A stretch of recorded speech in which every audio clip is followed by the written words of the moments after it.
issue brought another way of thinking, at least in Europe, I think. And this question, even though not officially put on our table, is there. Because if you go for a risk system, just going for a risk system, you are getting a lot of issues into the traditional machine. Because if you do a risk assessment of the substance to be classified, someone will voice, okay, why we don't risk assessment the substances that are already classified as illegal? So this eventually is there. However, the choice that in the European Union we are discussing can be the kind of pre-situation of New Zealand, because at the moment the idea is to have the burden on this still on us, to have these substances legally regulated, in the sense, continue to consider these substances for free circulation until we spot that some is too dangerous to be left in the public. You can call it that we are still reactive. I would see from a scientific point of view that we are able to look that very quickly. And this already, in my opinion, at the European level, will put the question will put a kind of seed in the brain of many people. We say, if we do this for these substances, we can't ignore. So this eventually related to the machine. But we have difficulties compared to 122 decision makers. We have probably 300 multiplied by 28. So these are thousands of brains to put together with different position and cultural and contextual. So it's monumental something to be taken at European level of that level. Therefore, I see that we will be a little bit slower in catching up. What I can tell you is that we go in a direction in which the scientific argument is heard and is not put off the table. So I hope that will grow, because what we want at the end is to have a safer environment for our children. I mean, I am a father of two, almost teenagers, and I am pretty scared of what's going on in their classroom, in their stuff. I don't want stores like that. I don't want candies and Happy Cups and spice and the other stuff. The best way to control that, I mean, nobody has it. They are doing a nice experiment, and I suppose as for cannabis in Colorado and Seattle, we all are watching. Monitoring centers and governments, we are all watching. And if the things are going to work, well, and they publish the work, and they publish in official journals, and they have journals, and they have the evidence put on the table.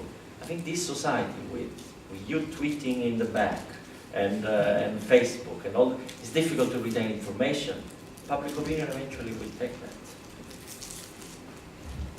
Thank you. I have one comment first from here, and then. Great. So thanks. I just wanted to make a comment on the resolution around ketamine. I'm Jason Nickerson. I'm a Canadian with background in public health and anesthesia.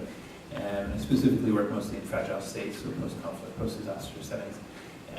So the issue around ketamine is something that particularly hits home for us in the anesthesia community, because a ketamine anesthetic is the predominant anesthetic agent that's used in most low and middle income countries.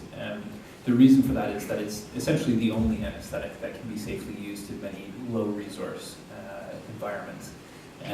It's sort of a very unique drug, and we've tended to shy away from it in high income countries, which also is sort of incidentally where it seems to be abused the most, simply because we have more resources, and that allows us to use different combinations of drugs and so on. In a low resource setting, ketamine is a beautiful anesthetic because it provides analgesia, it gives you good pain control, it also doesn't require additional supplementary equipment. And so we have a lot of concerns around the scheduling or placing this drug under very restrictive control, simply because the fear is that as it becomes more controlled, it will absolutely disappear from sort of rural environments. So I think that this is actually something that we need to be paying very close attention to. If the resolution does pass, I recognize that it's not legally binding in the same way that it might be if it was officially scheduled. But I do think that there's quite a bit of work that needs to be done in discussing this with countries who are going to be disproportionately affected by it, simply because it seems like the medical community wasn't widely consulted on this. And even within the medical community, we acknowledge that this is a drug that has potential for abuse. That's not a controversial thing. There's plenty of studies that have been published discussing this. But the potential for this to really negatively impact on access to surgical care is a very, very, very real thing. I'm here really as a proponent of access to essential medicines, and we're here, or I'm here really because drugs that are under control are largely inaccessible to us, even in district hospitals, in sort of large tertiary centers. Drugs as basic as morphine are largely inaccessible. Ketamine is still accessible, and probably in large part because it's not under control.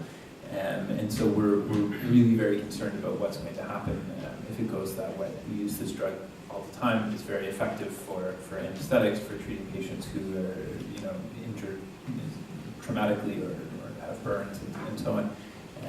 So yeah, I just wanted to really sort of emphasize the gravity of this resolution and the potential implications of it.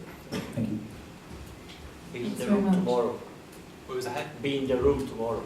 Yes, absolutely. Did you want to come back on that, or should we take some more?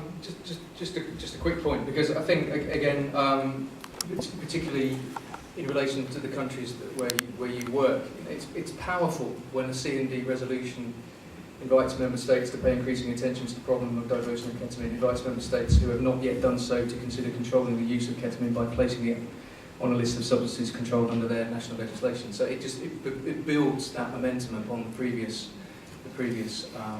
resolutions that have been through the CND. So and for someone like me who kind of works here, your comments humanise what we're talking about within these kind of rarefied rooms within Vienna. So thank you for your intervention.